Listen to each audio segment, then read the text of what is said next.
menjadi bangsa yang besar. Tapi karena kita merasa punya harta yang luar biasa banyak di kandungan bumi Nusantara kita ini, maka akhirnya kita kehilangan mental dan manajemen dan kejernihan hati untuk bisa memanage kekayaan-kekayaan itu, sehingga kalau ada freeport dirampok, yang Anda emang adalah emasnya, Anda tidak ingat adilnya, tapi Anda ingat makmurnya. Anda ingat dicuri kemakmurannya, tapi Anda tidak mengingat keadilannya. Padahal manajemen berasal dari keadilan, tidak berasal dari kemakmuran. Kemakmuran itu akibat, kalau keadilan itu sebab. Nah, kita ingin makmur meskipun tidak dengan sebab keadilan, dan begitu salahnya kita sekarang. Oke, ini contoh. Seharusnya setelah Orde Baru selesai, itu yang berperan adalah kita, karena warisan kedua itu kita. Maka saya mengolah bagaimana Presiden Gus Dur dari Presiden yang sudah saya ceritakan sebagian. Akhirnya saya langsung yang mengerjakan seluruh proses akad nikahnya. Kalau resepsinya poros tengah, resepsi mantenya. Tapi untuk pengantin-pengantinnya ini saya yang ngurusin. Enggak Golkar, enggak P3, Pak Harto. Kalau Golkar sama P3 kompak, maka PDIP kalah pada waktu itu. Bukan saya ingin PDIP kalah, cuma saya tidak ingin ada bentrok yang terlalu besar. Sehingga yang jadi presiden jangan PDIP, jangan Partai Islam.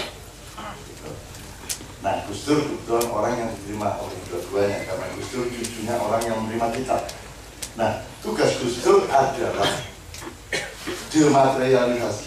Gus Dur harus membangun kearifan, membangun akal sehat, membangun kepantasan, membangun segala sesuatu yang sifatnya nilai dan ilmu.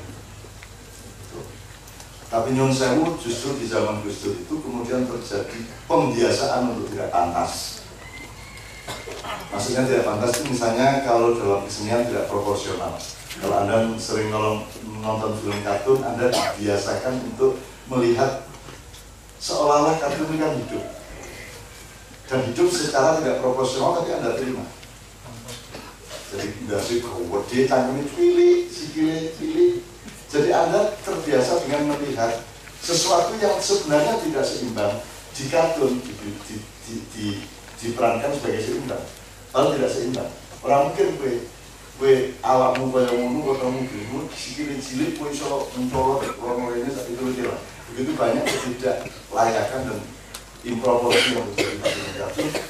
Nah, di zaman Gus Dur dimulai penetapan pejabat yang tidak pada tempatnya. Jadi ada lulusan jurusan bahasa Arab menjadi Menteri Teknologi dan seterusnya ya. Ada banyak contoh yang lain. Artinya orang dibiasakan tidak pantas. Kalau Anda ini teori Yahudi ya. Kalau ketidakbenaran dilakukan terus-menerus, maka orang akan menganggapnya sebagai kebenaran. Kalau tidak pantas ini terus-menerus, maka orang akan terbiasa dengan tidak pantasan. Sehingga sekarang itu siapa aja pantas dari presiden, karena Anda tidak punya ukuran lagi. Anda tidak peduli menterinya siapa, namanya pun Anda tidak ingat. Betul. Jadi kita mengalami degradasi. Seharusnya ini ilmu yang dibangun oleh pasca Orde Baru, malah ternyata mania materialisme sampai hari ini. Jadi tidak mungkin sila kelima tercapai, karena sila keempatnya itu kan tatanan negara yang berdasar permusyawaratan dan perwakilan. Sekarang permusyawaratan tidak ada, yang ada perwakilan saja. Jadi Pancasila sila keempatnya sudah dihilang. Kalau negara yang dilambangkan oleh sila keempat ini tidak benar, berarti produsennya nggak benar. Produsennya negara siapa? Siapa yang menentukan presiden? Siapa yang menentukan bupati? Siapa yang menentukan yang berperan subjek lokal yang menentukan pilkada, pilpres, pilek, parpol. Dari parpol ini sila ketiga, dan gitu. Nah, sila ketiga tidak mampu memproduk sila keempat yang baik, sehingga sila kelima tidak tercapai, kan gitu. Kalau sila ketiga tidak benar, saya waktu di Koba di Bangka, saya tanya, Anda ini bebas memilih atau tidak? Semua bilang bebas memilih. Kapan kamu bebas memilih? Kapan peristiwanya? Dia itu memilih bupati loh. Kamu itu memilih atau dipilih kan? Ketika Anda milih pilpres kemarin itu Anda dipilihkan atau memilih? Dipilihkan. Anda memilih yang sudah dipilihkan dari 300 juta menjadi cuma 2 atau 3 kan gitu. Jadi Anda tidak punya hak terhadap 300 juta minus 2. Nah, gitu. Jadi Anda tidak pernah mendapatkan demokrasi yang sejati, tidak otentik demokrasi. Tetapi tidak masalah. Intinya adalah bahwa seharusnya setelah 98 itu terjadi pembangunan kembali akal sehat, logika, kepantasan dan seterusnya, karena tidak bisa berdiri masing-masing. Intelektual harus juga estetik, harus juga spiritual, dan gitu. Oke. Karena itu tidak terjadi, maka sekarang sudah siapa saja boleh jadi apa saja, dan kita tidak heran. Dan orang tidak merasa risih dengan itu semua, dan orang bisa menerima sesuatu yang sesungguhnya sangat tidak pantas. Nah, di mana ya saya mencoba mempertahankan bahwa yang tidak pantas tetap tidak pantas. Yang tidak saya terima, tidak saya terima. Meskipun saya tidak perlu menyatakan bahwa saya tidak mengakui bahwa saya tidak menerima. Asalkan jangan ganggu saya. Karena saya juga tidak ganggu Anda semua. Nah, penataan ilmu gagal yang terjadi adalah sekarang seolah pernah Orde Baru. Untung pewarisan ketiga adalah cincin dan tikar. Cincin itu apa, Mas? Yang mempersatukan. Dan sekarang bangsa Indonesia itu betul-betul tidak mengerti siapa yang sebenarnya memiliki potensi dan pekerjaan untuk mempersatukan. Orang yang sebenarnya kemana-mana memecah belah itu disebut tokoh pemersatu tadi. Iya. Ya saya itu orang masalah. Orang masalah. Ya. Karena saya tidak ikut memiliki Indonesia dan saya tidak memiliki hidup saya tidak tenang-tenang aja. Terserah-serah Allah. Tapi sudah pasti bahwa cincin itu kita butuhkan dan tikar harus kita gelar. Dan Mak Yah ini menggelar tikar luar biasa. Ya toh? Tanpa syarat apa-apa Anda mati. Jelas, tidak ada syarat. Nyun sewu sedikit ini Pak Im. Kemarin waktu di Jakarta kan pengurus manajemen tim itu kan baru. Yang tidak mengerti apa-apa mengenai Mak Yah. Yang tidak mengerti apa-apa mengenai yang kita lakukan ini, sehingga mereka mana surat izinnya. Keamanannya bagaimana? Apalagi bom meledak, katanya ada bom di mana itu kemarin? Di Sarinah itu besoknya langsung KC. Dan di KC tidak ada yang ngomong bom, tidak ada tema mengenai bom. Dan semua teman-teman kita yang di luar Jakarta kan agak ketakutan kan, Jakarta kan sedang gawat. Baru aja ada bom kok KC terus. Keamanannya bagaimana? Sebab di KC tidak diomongkan soal bom dan tidak peduli sama itu semua. Dunia ada bom ada masalah. Terus ditambah pengurusnya mengatakan mana ini surat izinnya Pak, 16 tahun atau izin. Keamanannya, loh, kita semua kan keamanan. Semua jamaah itu keamanan. Semua jamaah itu Banser, semua jamaah itu Ansor, semua jamaah itu Kokam, semua jamaah itu TNI, semua jamaah itu polisi kan?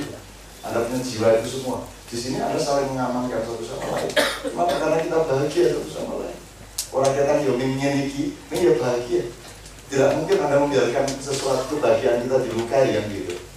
Jadi sama dengan kita dan bulan, kita tidak pernah izin dia gitu negara menjal izin dia nih. Ini ya guys. Saya pakai teori Madura. Saya datang ke Madura sama Jurnal Muhammad pada waktu itu dibubarkan oleh Kodim dan Polres. Terus kiainya yang menghadapi. Sebelum saya bangun pagi-pagi, kiainya ternyata berhadapan dengan petugas-petugas yang melarang acara di situ. Loh, kenapa dilarang Pak? Kata kiai masih muda yang bisa mantu di pantai itu. Saya lupa namanya. Loh Pak, ini kan harus pakai izin Pak, apalagi ini tokoh nasional, harusnya izinnya tidak cukup di kabupaten atau di provinsi, minimal harus di kota. Kenapa harus izin? Ya kan ini negara lah, negara yang ada aturannya. Loh, negara ini negara berdirinya kapan? Ya 1945 Pak. Loh, baru 1945. Tapi pesantren saya sudah 1889. Apa nggak terbalik sampean? Mestinya Indonesia dulu mau bikin negara, minta izin dulu sama kita. Kok malah sekarang kita yang lebih tua disuruh minta izin sama anak baru ini kan gitu. Akhirnya saya kejar-kejaran sama tentara itu, kita main-main prajurit intelijen karena saya dikejar terus pada waktu. Jadi anak-anak sekarang tidak ngalamin apa-apa, Mas. Tidak mengalami ancaman peluru, tidak mengalami ancaman bom, saya mengalami alhamdulillah semuanya. Urusan macam-macam dari gedung ngobrol sampai nipah sampai apa semua saya urusan beneran. Dalam arti turun di sawah tenang. nyolong perahu itu mana dia? Nyolong perahu tadi ini mencuri perahu yang dicuri. Saya kembalikan kepada yang punya. Karena urusan politik pada waktu itu maupun seterusnya. Saya ingin mengatakan kepada Anda, berdasarkan pewarisan tadi, terserah ternyata kemudian kitabnya tidak cukup digerakkan, tapi mudah-mudahan tiadanya kitab itu adalah kitab yang juga lebih tinggi. Betul? Betul? Itu sama dengan anak yang menyesal tidak sekolah, kemudian dia bekerja lebih keras daripada yang sekolah, dia bisa lebih sukses daripada yang sekolah, bisa nggak? Bisa. Nah, mudah-mudahan periode ini seperti itu. Suatu hari tetap harus cincin dibuka. Makanya sekarang saya agak rajin mengamati adik-adik itu untuk memelihara biro mengenai cincin. Di samping itu soal cinta Rasul dan kagum kepada Allah, ya Allah, gak ada sampah di dunia ini. Sesuatu yang sudah terpendam beribu-ribu tahun, engkau jadikan batu yang indah. Jadi begitu melihat akik itu subhanaka, subhanallah, masya Allah. Rabbana mahwada. Berarti itu gunanya akik itu di situ. Jadi para penjual akik tolong mantap. Karena itu bukan soal klonek letaknya tidak di akik, klonek itu letaknya di cara berpikir yang salah, hati yang salah. Tadi itu tidak di bendanya. Kemenyan ya apa-apa. Misalnya di situ berarti gue menyan tidak masalah. Nah, kalau itu tenang dia orang masalah itu. Itu apa menyan terus ngundang setan lah kok. Wes, gue nek orang setan sing teko tenang cek lagi. Kalau ngerti setan baik itu, yang itu setan ngomong setan. Setan itu kowe itu. Yuwas bisufi sudunas, jinal, jinnati, wanta. Jadi setan itu salah satu wujudnya adalah dismanajemen hati dan pikiran manusia yang yuwas bisu. Dan kan media massa, medsos itu kan semuanya yuwas bisu. Habis-habisan grup WA itu yuwas bisu dunas. Ya, banget. Saya undang grup oke banget, seminggu bisa nggak buka. Di sini saya viral kan. Oke banget postingannya oke banget dan langsung tak clear check. Di nomor. Oke, bukan aku live untuk jadi jelasannya rata-rata. Buatku anti ini ya pro ini, aku anti pro. Aku mau kayak kancing, antimu pro kok. Oke, misalnya Pak Muzamil silakan berdiri supaya tangannya tidak menyentuh tangan. Baik, terima kasih. Assalamualaikum warahmatullahi wabarakatuh. Supaya tidak terlalu lama duduk, dari Pak Mustafa. Saya tadi disuruh bicara soal masalah melalui dari pangkalan. Nah, ini perlu Anda ketahui, bukan apa, karena terlanjur beliau menyampaikan, terpaksa saya kemanfaatan saya apa? Buka. Ya, bukan sombong ini. Sampai tahu kalau saya ini guru gitu ya. Jadi memang jarang orang seperti saya.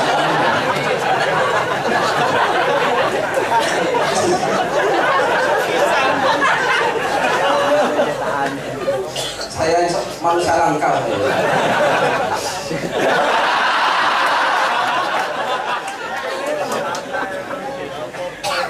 Jadi Anda ketahui saya. Iya, sudah. Sekarang nggak usah memperhatikan tangan. Gara-gara Pak Toto ini. Orangnya tidak datang sekarang. Gara-gara saya memarahi siapa dulu yang pegawai pajak itu. Nah itu Pak Toto langsung diingat. Tuhan saja hanya minta 2,5% kok negara 10% kan tadi itu kan diabadikan Pak Toto di foto dan disimpan di dalam rumahnya untuk jimat. Nah ini mungkin orang tidak percaya gitu ya. Kalau saya dengan Syahwana Holil itu hanya ada satu orang, mungkin orang anak kemarin sore masih muda masa hanya satu orang, tapi ini fakta. Banyak anak-anak Lirboyo, santri-santri Lirboyo, mungkin kiai-kiai Lirboyo yang sekarang masih hebat-hebat itu. Tapi itu dengan Syahwana Holil saya kira level 4 gitu ya.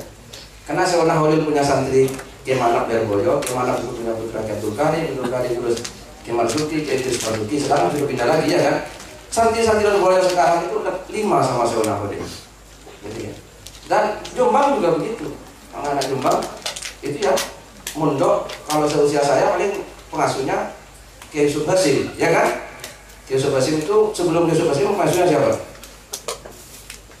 Gus Dur pernah sebentar, gitu ya. Terus ada, bukan Kiai Hasim Asari ada setelah dia. Terus baru Kiai Hasim baru Syekh Nahodin. Ya apa enggak? Nah, saya ini hanya satu sama Syekh Nahodin. Bayangkan. Karena saya nyantri kepada Ki As'ad Syamsul Arifin, dan Ki As'ad ini santri Syekh Nahodin. Coba bayangkan, langka ini. Ya. Dan Ki As'ad yang diamanai oleh Syekh Nahodin untuk menjadi mediator berdirinya Nahdlatul Ulama. Yang disuruh mengantarkan apa? Pertama tongkat, yang kedua tasbih. Yang tongkatnya sekarang orang banyak tidak mempelajari tongkatnya, sehingga NU itu lupa, gitu ya, NU lupa bahwa tongkat yang diberikan oleh Syekh Nahodin kepada Hadratus Syekh Hasyim Asy'ari itu tongkatnya Nabi Musa. Karena waktu itu Syekh Nahodin membacakan wa matil ka yaminika ya Musa qala ya asai atau wa alaiha wa ahussu biha ala ghanami wa liya biha ma'arib ukhra qala alqiha ya Musa, dan seterusnya. Gak usah diteruskan ya, karena kalau diteruskan nanti sampean menduga saya ustaz atau kiai. Tadi saya sebut kiai. Nah ini ya kalau beliau saya terima, kalau orang lain saya marahin. Karena kiai ini beda dengan ulama. Tahu nggak bedanya ulama dengan kiai? Kalau kiai ini asalkan disebut, jadi kiai. Sampean sebut orang siapapun kiai, kiai. Ya enggak? Jangankan orang, kebun disebut kiai, kiai. Kereta disebut kiai, kiai. Maka kalau kan kok ada kiai ngapus sih, nah ini salahnya, memang sampai disebut kiai kok, nggak sebut penghapus. Nah itu dia. Itu berbeda. Kalau ulama berbeda, gitu ya. Kiai dengan ulama itu berbeda. Kalau ulama itu 5 orang, nggak mungkin ada ulama ngapusi. Gak mungkin ada ulama korupsi. Gak mungkin ada ulama kok menerima suap. Ulama kok terlibat money politik. Itu yakin bukan ulama. Gitu ya. Karena kalau ulama itu yang ngangkat Gusti Allah, bukan manusia. Maka kalau pemerintah kok mendirikan majelis ulama yang kasih SK pemerintah melampaui Gusti Allah. Ulama nggak bisa diangkat oleh orang, ulama itu harus Gusti Allah. Ngerti ya? Oh iya, innama yasyallahu min ibadihil ulama. Ulama lah orang yang takut kepada Allah Subhanahu wa taala. Dan itu yang tahu hanyalah Allah Subhanahu wa taala. Maka saya tidak akan pernah mau jadi pengurus MUI. MUI. Karena saya mengikuti guru saya. Dulu Pak Harto mengundang ulama-ulama ke Jakarta, mau mendirikan MUI, gitu ya. Terus dikumpulkan termasuk ada Buya Hamka, gitu ya. Atau waktu itu ingin mengkooptasi para ulama itu, ini butuh diwadahi ini ulama.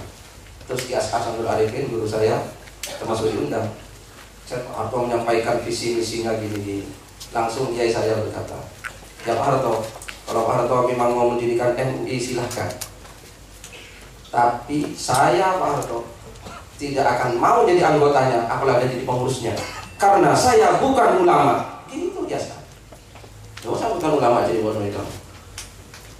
Nah pertanyaannya, kalau Ki As'ad Syamsul Arifin yang waliullah, santrinya Syekh Nahodin saja tidak ngaku ulama, kok sekarang ini orang marah kalau tidak sebut ulama? Ulama opo nih?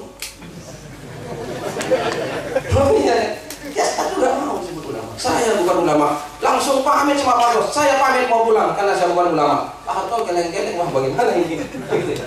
Nah sekarang orang kalau disebut pengurus MUI, wah saya pengurus MUI kabupaten loh. Saya pengurus MUI provinsi, saya ketua Dewan Fatwa MUI pusat. Oh, itu ada teman saya Ustadz itu. Boleh nafis itu yang sering di TV1 itu. Bangganya bukan main, dipamerkan di WA, saya ketua Dewan Fatwa. Ya, Ustadz. Oke, ya. Apa tadi? Saya Naholil. Nah, ya. Jadi saya anggap satu sama Syekh Naholil. Gitu ya. Ini langkah kan. Mungkin orang suatu saat akan percaya. Terus sama Kiai Hasyim Asy'ari saya juga lihat satu. Gitu. Mungkin orang sekarang ketiga sama Kiai Hasyim Asy'ari. Karena saya itu berguru kepada Kiai Haji Abdul Muhid Muzadi almarhum, yang saya pernah sowan bersama beliau, gitu ya. Bersama beliau Kiai Haji MH Najib. Sowan sama Kiai Muhid Muzadi. Saya ngaji sama Kiai Muhid, kakaknya Pak Hasyim Muzadi itu. Saya ngaji Al-Ibanah an Usulid Diyanah. Nah, ini kitabnya hafal saya. Al-Ibanah an Usulid Diyanah, itu pemikiran-pemikiran Al-Imam Abu Hasan Al-Asy'ari itu tertuang di situ tentang apa akidahnya Ahlussunnah wal Jamaah itu di dalam kitab Al-Ibanah an Usulid Diyanah. Saya ngaji kepada Kiai Abdul Muhid Muzadi, dan Kiai Abdul Muhid ini santrinya Hadratus Syekh Hasyim Asy'ari, satu-satunya yang masih hidup. Nah sekarang sudah tidak ada, sudah mati beliau, sudah meninggal. Allah yarham, gitu ya. Berarti sudah tidak ada, berarti kan tinggal ini. Ini bukan berarti saya show of force, gitu ya. Karena terlanjur dikatakan. Saya kira ini sudah ya, mungkin masalah tadi kan sudah jelas. Nusa Berang sudah menyampaikan masalah cincin dan tikar, masalah itu memang Syekh Naholil seperti itu, gitu ya. Saya kira sudah tahu semua sampai ya. Tapi ini tentang ma'iyah saja lah, tentang ma'iyah. Nah kenapa saya kok terus nyantol sama ma'iyah? Nah ini perlu ini, sampai ketahui. Saya ini kalau saya ingin mengejar karir, saya ini jadi pimpinan HTI,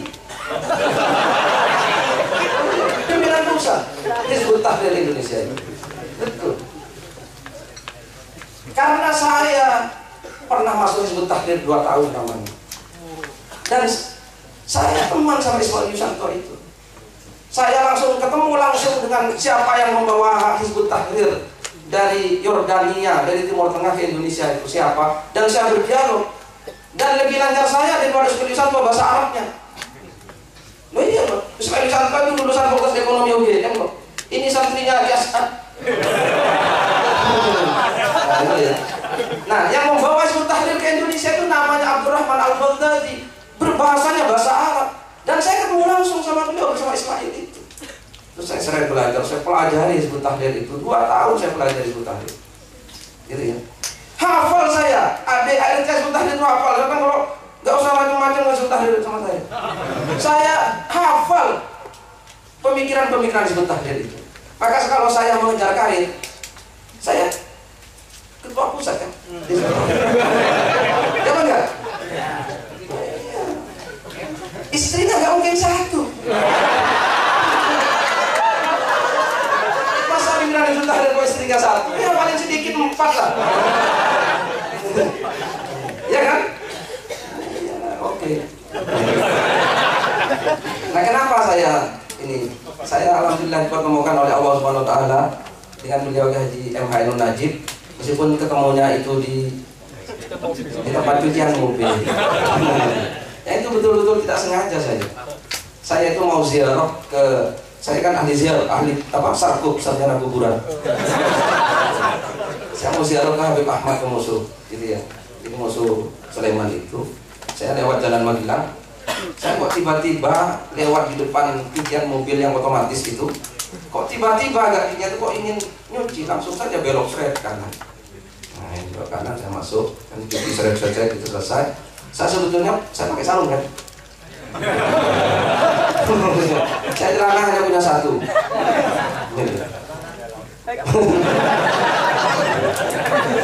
Sarungnya terus saya. Nah, ketemu lah di situ dengan beliau dengan Mbak Novia Kolopaking. Terus ada orang laki-laki 1. Terus saya assalamualaikum dan kenalan. Alhamdulillah nggak tahu apa kesan beliau kepada saya. Kok tiba-tiba beliau, Alvin, gini-gini ya, nanti malam datang. Nah, saya langsung datang kan begitu.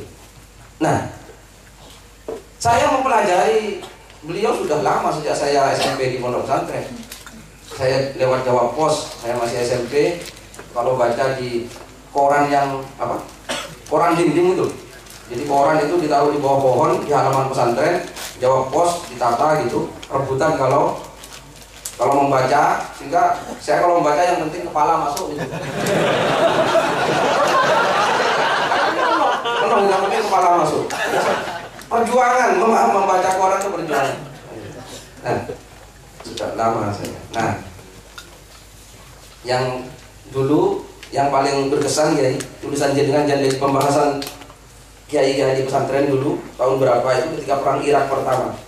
Jenengan di Jawa Pos nulis judulnya Khuwaidimul Haramain Asy-Syaikh Hadratus Syekh Al-Mukarram Al-Job Al-Bus rahimahullah. Jadi pernah nulis judulnya di Jawa Pos Khuwaidimul Haramain siapa? Asy-Syaikh Al-Job Al-Bus rahimahullah. Nah itu nulis itu perang Irak pertama itu kan masih ingat kan? Nah itu, nah apa? Saya ini kenapa? Ini saya menemukan kontinuitas dari guru-guru saya itu di sini. Sikap tadi itu sikap guru saya, sikap beliau itu. Saya pernah berguru di Madura, saya pernah mondok di Madura.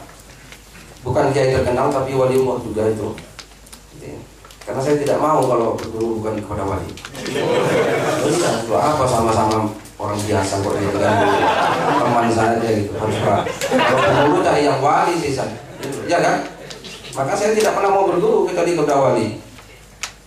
Yang Nabi Muhammad sudah gak ada ya wali gitu ya. Saya punya guru namanya Kiai Tobroni bin Abdul Aziz gitu ya. Beliau itu orang yang sangat sederhana. Rumahnya lantainya tanah, atapnya daun.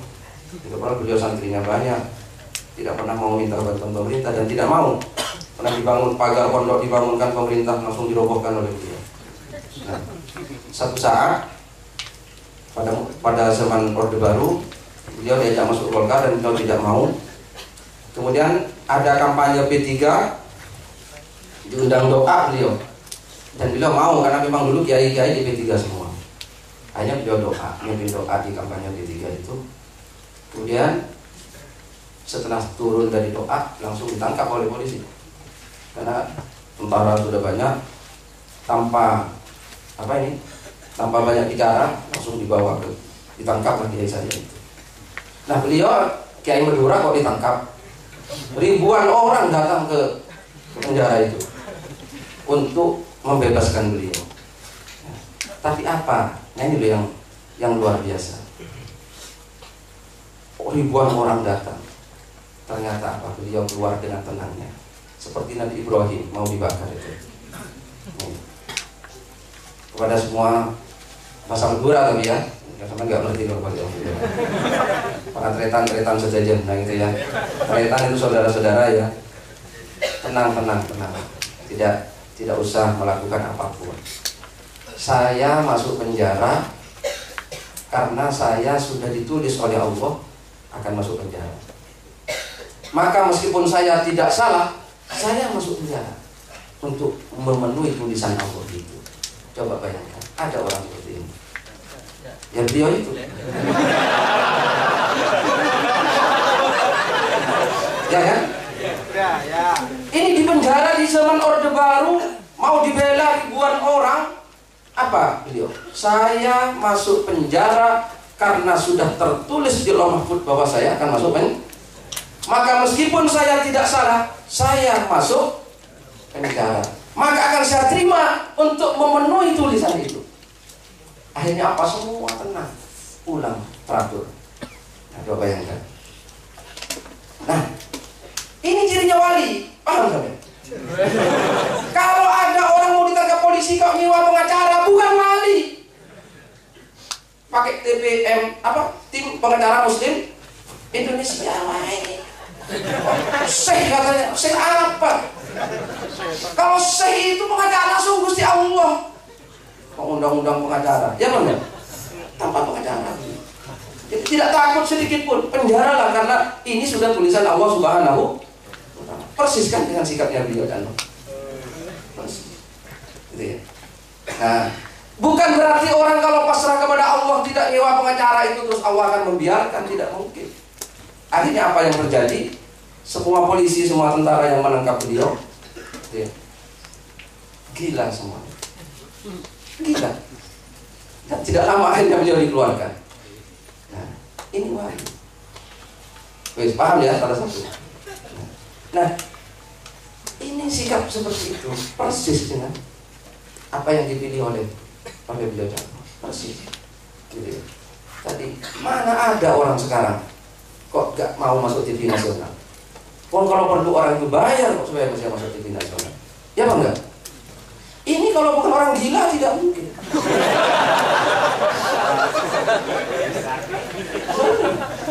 Loh, saya sudah mengatakan, sampai nggak baca Facebook saya.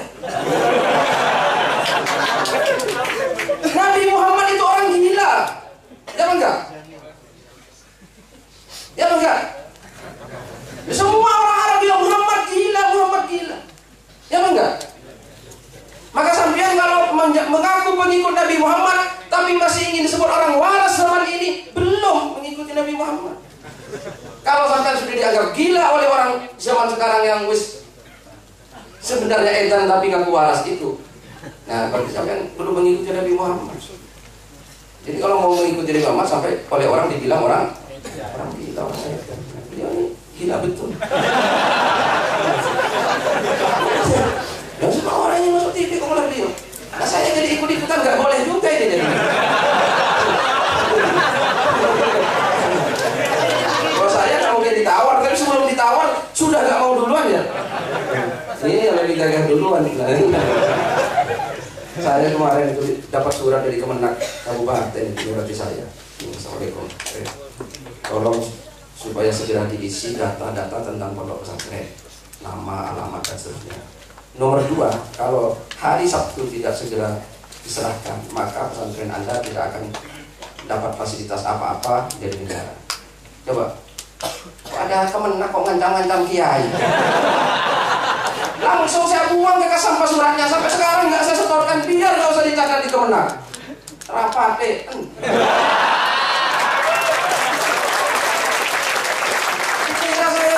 Pengakuan Kemenak cukup, Allah yang mengakui cukup, gak perlu yang lain. Saya bikin pesantren itu tidak diakui Kemenak, tidak diakui menteri, presiden, gak apa-apa, yang penting Allah mengakui. Dikira Kemenak ini besar dari Gusti Allah, mentang-mentang. Ben. Ya. Nanti ancam, macam-macam. Langsung saya buang ke gas sampah. Biar gak usah dicatat, coret pun loh. Yang penting tercatat Gusti Allah Subhanahu wa Ta'ala. Nah, ini ada kontinuitas sama. Nah, sedikit lagi ya. Ini sikap Ma'iyah, maka teman-teman Ma'iyah yang gak harus 100% seperti beliau gitu ya. Tapi harus ada pendirian, karena kalau sampean ilmu punya apa? Titel punya saja, gitu ya, segala macam punya, tapi sampai tidak mau bersikap terhadap kemungkaran, terhadap kemunafikan, terhadap orang-orang yang menghancurkan negara. Untuk apa sampai punya ilmu? Untuk apa sampai punya pengetahuan? Untuk apa sampai bisa membedakan mana baik mana buruk? Kan begitu. Jadi di Ma'iyah mari mempelajari sesuatu yang sejati, yang mulia, yang sejati itu kayak apa? Presiden sejati itu kayak apa? Itu harus sampai ketahui. Ya kan? Bupati sejati kayak apa? Jangan sampai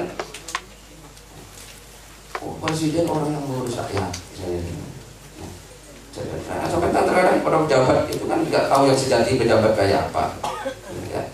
Ini kok ya, orang yang kaya sejati kayak apa? Yang miskin secara sejati itu kayak apa? Ini kan harus dipelajari. Kan itu ya. Terus orang yang mulia sejati ini orang mulia kayak apa?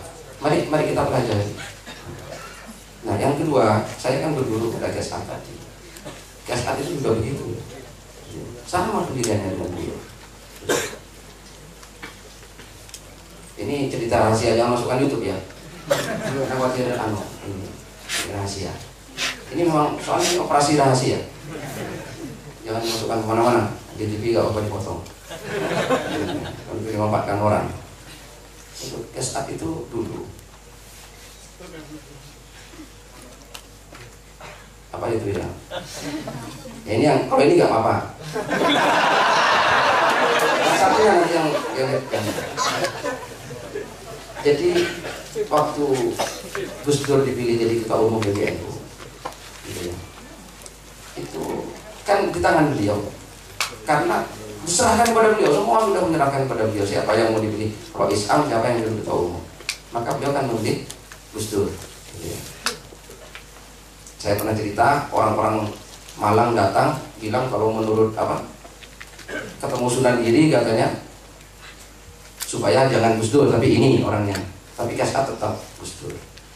Salah satu yang pernah terucap dari beliau, kalau waktu itu kan langsung dijawab Nabi Khidir oleh beliau, tapi beliau pernah berkata, saya memilih Gus Dur karena Gus Dur orang yang berani sama Pak Harto.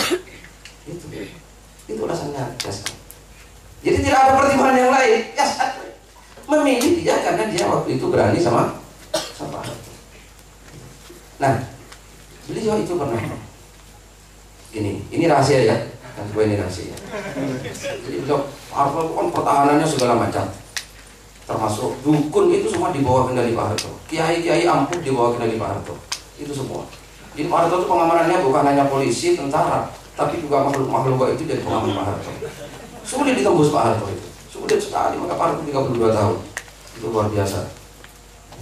Nah, suatu saat ada persoalan penting, gitu. Pak Harto mau membubarkan NU. Jadi Pak Harto itu mau membubarkan NU. Karena begini, ini kalkulasinya ya, begini. Dulu kan partai kan banyak, itu ya. Terus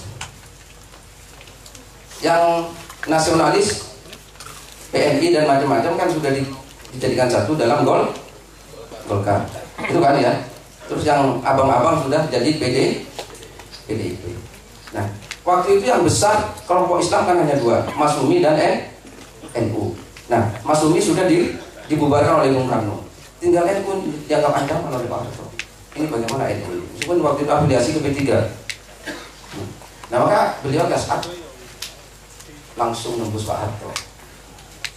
Pak Harto didatangi, tidak pakai jalur biasa ini. Jadi tiba-tiba beliau itu ada di belakangnya Pak Harto di istana. Pak Harto kaget. Langsung gitu. Kok sampai ada di sini? Kaget Pak Harto. Tanpa protokoler, tanpa apa. Beliau langsung di dalam. Nah, langsung ke saat bertanya, ada apa dia? Saya bilang, benar sampai membubarkan NU. Kata siapa dia? Benar sampai membubarkan.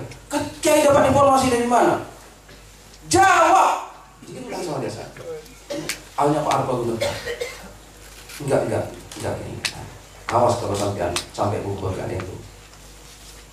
Besok kalau kuburan sampean mati dikencing orang, saya tidak tanggung jawab.